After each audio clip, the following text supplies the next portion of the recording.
Good morning प्यारे बच्चों, मैं हूं आपकी एजुकेटर पूर्णिमा और हम करेंगे वर्कशीट नंबर 10। सब्जेक्ट आपका गणित है और कक्षा है आपकी 8वीं। डेट है 29 अक्टूबर। तो बच्चों, एक चर वाले रेखिक समीकरण हमने कुशिका एजुकेशन पे समझा था ना। ये पूरा लाइव में हमने समझा था, आप लोगों ने इक्वेशंस को सॉल्व किया था और मैंने आप लोगों को प्रॉपरली समझाया था। ठीक है, तो उस वीडियो का लिंक जिस बच्चे ने नहीं देखा है, तो मैं इसके साथ में जो जैसे आप वीडियो देखते हो ना, तो यहाँ पे एक आई बटन बना हुआ होता है, तो उसमें मैं डाल दूंगी, आप वहां से देख लेना। ओके बच्चा, अब देखो मैंने चर क्या होता है ये समझा दिया था। ठीक है, रेखिका क्या होता है ये समझा दिया था, समीकरण क्या होता है ये भी मैंने आपको समझा दिया था। तो अब देखो, एक रोचक पहले की बात है। मुक्ता मैडम ने, ठीक है, कंचों की एक थैली में से एक मुट्ठी कंचे निकालकर दूसरी थैली में डाल दिए। ठीक है, उस थैली की गांठ मारकर बच्चों से कहा कि इस थैली की गांठ को बिना खोले बिना गिने, इस थैली को बिना फाड़े क्या सभी बच्चे इस थैली कंचों की संख्या बता सकते हैं? ठीक है, तो फातिमा क्या करती हैं? फातिमा ने जानते हो क्या किया? उसने पहली थैली में से, जो पहली थैली थी, ठीक है, उसमें से एक कंचा निकालकर उसको तराजू पर तोल लिया। उसका वजन निकला 1500 ग्राम। ठीक है, अब फातिमा ने दूसरी थैली को, क्योंकि उसने निकाले तो उसी में से थे ना, कंचे तो सेम थे। अब फातिमा ने दूसरी थैली को तराजू पर रखकर तोला तो उसका जो टोटल वेट था वो 330 ग्राम पाया। फातिमा खुश हो गई और बोली, मैडम मैं बताऊं क्या कंचों की संख्या? सभी बच्चे हैरान रह गए जब मैडम ने फातिमा का उत्तर सही बताया। और फिर फातिमा ने सभी बच्चों को समझाया कि माना दूसरी थैली में कंचों की संख्या k है। ठीक है, माना दूसरी थैली में हमने मान लिया कि x है या y है या k है, कुछ भी मान लो। अब दूसरी थैली के सभी कंचों का वजन कितना होगा? 15 गुणा k। मान लो अगर एक सेब का वेट, ठीक है, एक सेब का वेट 10 ग्राम है, तो दो सेबों का कितना हो जाएगा? 2 गुणा 10, ठीक है, 20 ग्राम हो जाएगा। 3 सेबों का कितना हो जाएगा? 3 गुणा 10, 30 ग्राम हो जाएगा। तो सेम उसने क्या किया, उसे नहीं पता था कितने कितने है, लेकिन उसको टोटल पता था। तो 15 गुणा, उसने सोचा कि x है, यानी कि कंचे हो गए x या फिर k is equal to 15k।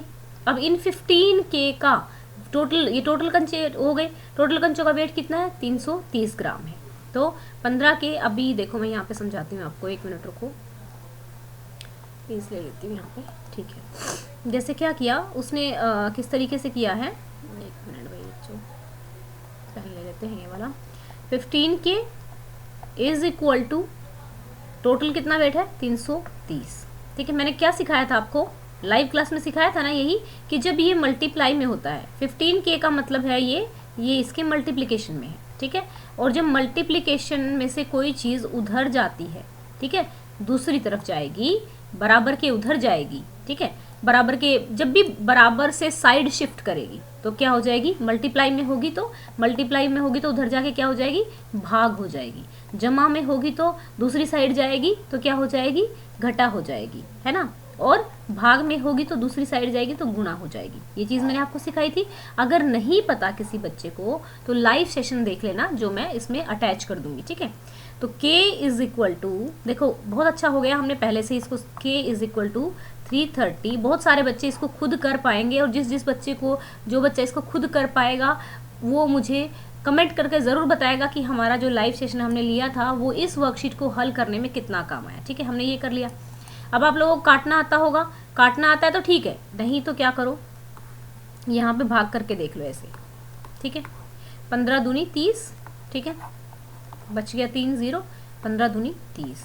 ठीक है, तो हमारा कितना आ गया? 22। कितने कंचे थे? 22 कंचे थे। या फिर अगर आपको काटना आता है, 15 2 30, तो 30 में से 3 इधर चले गए तो 15 2 30, इस तरीके से भी हम काट सकते हैं। तो हमारा आंसर कितना आ गया? 22। ओके बच्चा, तो अब यहाँ पर देखो हमारी जो वर्कशीट है, 22 आंसर आ गया। अब इसी तरीके से, सेम तरीके से हम दूसरा क्वेश्चन समझेंगे।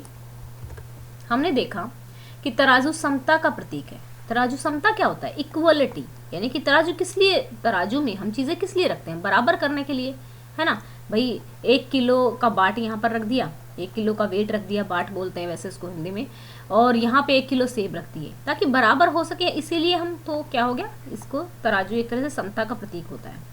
तो इसी तरीके से जो इक्वल होता है वो भी समता का प्रतीक होता है। हम दोनों पक्षों में एक समान राशि जोड़ते हैं या घटाते हैं या गुणा करते हैं या भाग करते हैं ताकि दोनों पक्ष में सदैव बराबर रहें। तो ये चीज़ बहुत इंपॉर्टेंट है, समझने वाली चीज़ है, इसको समझना। ठीक है, ये चीज़ मैंने लाइव में भी नहीं बताई थी। एक बात बताओ, एक तराजू बना लेते हैं, यहाँ पे थोड़ा पेन पतला ले लेते हैं। ठीक है, एक तराजू बना लिया हमने, तराजू पता नहीं मुझसे ठीक बनेगा कि नहीं बनेगा, चलो like this and like this and this, ठीक है। तो इस तराजू में मैं यहाँ पे रखती हूँ, मैंने यहाँ पे क्या किया, 2 किलो का वेट रखा, तो मुझे यहाँ पे भी 2 किलो का कुछ सामान रखना पड़ेगा अगर बराबर रखना है। तो मैंने यहाँ क्या किया, मैंने आधा किलो का वेट और बढ़ा दिया, तो फिर मुझे यहाँ पे क्या करना पड़ेगा बच्चा, इक्वल रखने के लिए इसको आधा किलो का वेट इधर भी बढ़ाना पड़ेगा। फिर मैंने 1 किलो का वेट बढ़ा दिया, अगर मेरे को तो क्या होगा, ये भारी हो जाएगा, लेकिन मुझे तो बराबर रखना है, तो मुझे 1 किलो का और यहाँ पे जोड़ना पड़ेगा। तो यही चीज़ हमेशा समझना, बहुत ही अच्छे तरीके से, बहुत ही उम्दा तरीके से यहाँ पे आपकी वर्कशीट में समझाया गया है कि मान लो मेरा यहाँ पर x+2 है, यानी कि कोई वेरिएबल है और इक्वल टू है x+5, ठीक है।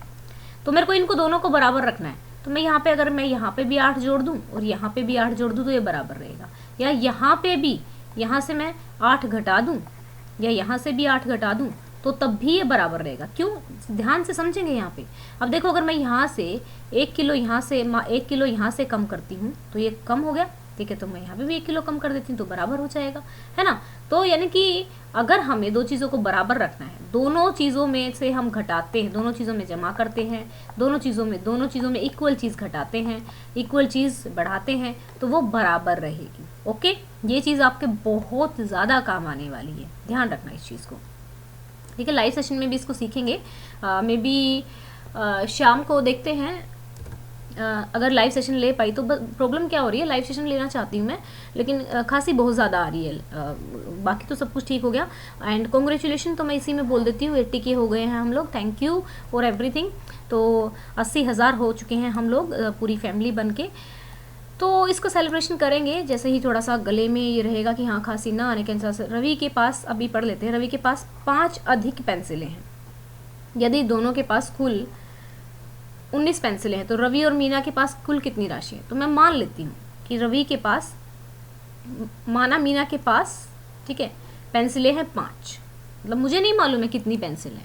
अब यहाँ पे देखो, यहाँ पे समझने की कोशिश करना इस क्वेश्चन को। आपने माना जो मीना है, क्योंकि मुझे पता नहीं है मीना के पास कितनी है। मान लो मीना के पास x है, लेकिन उसने ये बता रखा है क्वेश्चन में, क्या बता रखा है कि रवि के पास मीना से 5 ज़्यादा है। रवि के पास कितनी है, मीना से 5 ज़्यादा है, तो मीना के पास हमने x मानी थी, है ना। तो रवि के पास डेफिनेटली कितनी होगी, x जमा 5 होंगी, है ना, x जमा 5 होंगी। तो मेरे को मीना की भी पता लग गई और रवि की भी पता लग गई, ठीक है। अब इसमें क्वेश्चन में क्या बोला इसने, यहाँ पे p माना हुआ है तो आप p मान लो, y मान लो, वेरिएबल कुछ भी ले सकते हो। तो रवि और मीना के पास कुल कितनी पेंसिल है, टोटल पेंसिल कितनी है, इतनी। तो बच्चा क्या करोगे, यहाँ पे देखो मैं लिख सकती हूँ x, यानी कि मीना और दोनों के पास कितनी है, दोनों के पास कितनी है बेटा, दोनों के पास है 19 पेंसिल है, ठीक है भाई, हो गया हमारा ये भी काम, कोई प्रॉब्लम नहीं है ना, हमने ये लिख लिया। अब इसको सॉल्व कर लेंगे, कैसे सॉल्व करोगे, x ध्यान से समझोगे। अगर नहीं समझ में आएगा, मैथ स्टार्ट हो रहा है आपका अच्छे वाला, तो आप लोग मुझसे पूछोगे कि मैम कुछ नहीं समझ में आ रहा है, तो ये रिक्वेस्ट समझ लो, कुछ भी समझ लो, मेरे पढ़ाने का मकसद ही है कि आप लोग कुछ सीख जाओ। तो मैंने क्या समझाया था कि जब भी प्लस उधर जाएगा तो क्या हो जाएगा, माइनस हो जाएगा, ठीक है। तो 2x इज इक्वल टू कितना हो गया, जब ऐसे x लिखा होता है ना, उसके आगे कुछ नहीं होता, जैसे 5x लिखा है तो इसका कोफिशिएंट क्या हो गया, 5 हो गया। लेकिन अगर इसके आगे ऐसे सिर्फ खाली x लिखा हुआ तो इसका उसके आगे हमेशा 1 होता है, ठीक है, 1x प्लस 1x, ठीक है। चलो वेरिएबल्स को ऐड करना भी आज देखते हैं, सिखाते हैं, लाइव ले लेंगे आज किसी चैनल पे, कोई से भी चैनल पे ले लेंगे, जूम पे ही ले लेंगे लाइव, क्योंकि कई दिन तक हमारी क्लासेस होंगी नहीं, आपकी वर्कशीट कल तो आएगी नहीं, ठीक है। तो x इज इक्वल टू, ठीक है, 2x इज इक्वल टू 14 हो गया, तो x इज इक्वल टू क्या हो गया, 14/2, ठीक है। तो कितना हो, क्योंकि अब क्या है यहाँ मल्टीप्लाई में, उधर जाके क्या हो गया, डिवाइड में, तो x इज इक्वल टू 7 आ गया। ओके बच्चा, x इक्वल टू 7 आ गया, तो यही वैल्यू आई हुई है आपकी, ये देखो, ठीक है। लेकिन अभी भी क्या हमें पता लगा, x की वैल्यू यहाँ पर हमारी 7 आ गई। तो यहाँ पे आप देख सकते हैं ना कि जो मीना है, मीना के पास कितनी थी, x की वैल्यू 7 हो गई, तो मीना के पास तो 7 हो गई। लेकिन यहाँ पे फिर x की वैल्यू कितनी, 7 थी, 7 + 5, अब रवि के पास कितनी थी, 12 थी, ठीक है। ऐसे हमें पता लग जाएगा, ये चीज़ समझ में आ गई। मैं ब्लैक पेन ले लेती हूँ, थोड़ा सा बड़ा कर देती हूँ, सो दैट कि आप लोगों को अच्छे से समझ में आ जाए, इतना तो ले लेते हैं, है ना। अगर ठीक से ना दिख रहा हो तो मुझे बताओगे, क्योंकि मैं लैपटॉप पे बना रही हूँ तो मुझे तो बड़ा दिखता है, आप लोग मोबाइल पे देखोगे तो हो सकता है आपको थोड़ा छोटा दिखे, ठीक है ना। तो चलो बच्चा, अब हम नेक्स्ट क्वेश्चन कर लेते हैं। मैंने वैसे तो सिखाया हुआ है, क्वेश्चन कराने की ज़रूरत नहीं है मुझे, लेकिन फिर भी कुछ बच्चे ऐसे होते हैं ना जो लाइव नहीं ले पाते। तो y-7 क्या सिखाया था मैंने, क्या है यहाँ पे, क्या है, माइनस का है तो उधर जाएगा, तो उस साइड जाएगा तो क्या हो जाएगा, प्लस का। कॉन्स्टेंट वालों को एक साइड करते हैं। वैसे तो आप लोगों ने साथ के साथ सोल्व किया था, तो कितना y = 7 कितना हो गया 4, 34 आंसर आ गया। ठीक है, तो 7/2l, तो इसका मतलब है 7 × 2 × l = 2/7। ठीक है, अब ये मल्टीप्लाई में है तो उधर जाके क्या हो जाएगा बेटा, डिवाइड में हो जाएगा। ठीक है, इसको थोड़ा अलग से करना पड़ेगा क्योंकि थोड़ा 7/2l = क्या है 2/7। ठीक है, तो यहाँ पे मल्टीप्लाई में है, यहाँ पे इसके मल्टीप्लाई में, उधर जाएगा तो क्या हो जाएगा, डिवाइड में हो जाएगा। तो डिवाइड में लिखेंगे यहाँ पे 7/2। और इसको सॉल्व करने के लिए कैसे सिखाया है, जब फ्रैक्शन को सॉल्व करते हैं सिखाया है ना, तो ये उल्टा हो जाता है, मल्टीप्लाई हो जाती है और ये वाली चीज़ क्या हो जाती है, उल्टी हो जाती है। 2 कितना हो जाएगा 7 हो जाएगा। ओके, तो यहाँ पर हमारा हो जाएगा, यहाँ पे इसको ये हो जाएगा 4/7 आंसर आ जाएगा। ठीक है, सेकंड क्वेश्चन का आंसर हो गया, सेकंड क्वेश्चन का आंसर हो गया हमारा 4/7। अब क्वेश्चन नंबर 3 देखेंगे, क्वेश्चन नंबर 3 करते हैं। क्वेश्चन नंबर 3 है 9u प्लस 2/7u प्लस = 4। तो देखो, अब तो हमारे पास कुछ ऐसा है नहीं जो दूसरी साइड लेके जा सके, है ना, दोनों वेरिएबल हैं, तो हम इसके नीचे क्या मान लेते हैं, 1 मान लेते हैं। ओके बच्चा, ठीक है, तो अब एलसीएम लेंगे। 1 और 7 का एलसीएम मैंने लेना सिखा रखा है, जिस बच्चे को नहीं पता है एलसीएम तो यहाँ पे जो लिंक दिया हुआ है उसमें जाके देख सकते हैं एलसीएम कैसे निकालते हैं। तो 7 आंसर आ गया। ठीक है, तो 7 × 9u plus 2 × 1u = 4। Okay, 63u plus 2 × 1 कितना हो गया 2u। ठीक है, ये छोटा नहीं है, बड़ा ही u है। ठीक है, ये में 7 = 4। ओके बच्चा, अब क्या करेंगे, आगे ऐसे ही सॉल्व करते जाएंगे इसको, और एक एक स्टेप वाइज आपको आगे बढ़ना है।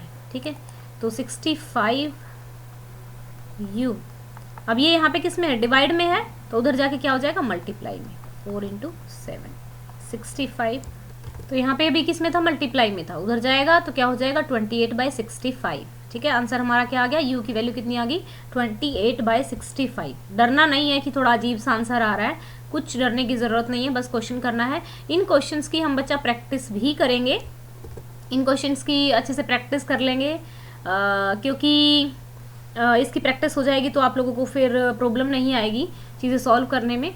तो इसका लाइव सेशन लेंगे। लाइव सेशन का मैं आपको एक छोटी सी वीडियो बना के बता दूंगी किस टाइम लाइव सेशन लेना है, क्योंकि अभी तो थोड़ा सा टाइम लगेगा, तो लाइव सेशन में भी शाम को रखेंगे, बट मैं आप लोगों को बता दूंगी। ठीक है, ध्यान रखना। अभी हम क्या कर लेते हैं, ऑल नोटिफिकेशन को सब्सक्राइब करके रखना। टारगेट रख लेते हैं वीडियो का, तो इस वीडियो का टारगेट हम रख देते हैं, कितना रखें, इस वीडियो का टारगेट हम रख देते हैं 1500 नहीं 800 लाइक का रख देते हैं। ठीक है, 800 लाइक्स का इस वीडियो का टारगेट रख देते हैं। आपको चैनल को सब्सक्राइब करना है, ठीक है, और वीडियोस को शेयर करना है, सो दैट हम जल्दी से 100K हो सके। Thank you, have a nice day, may God bless.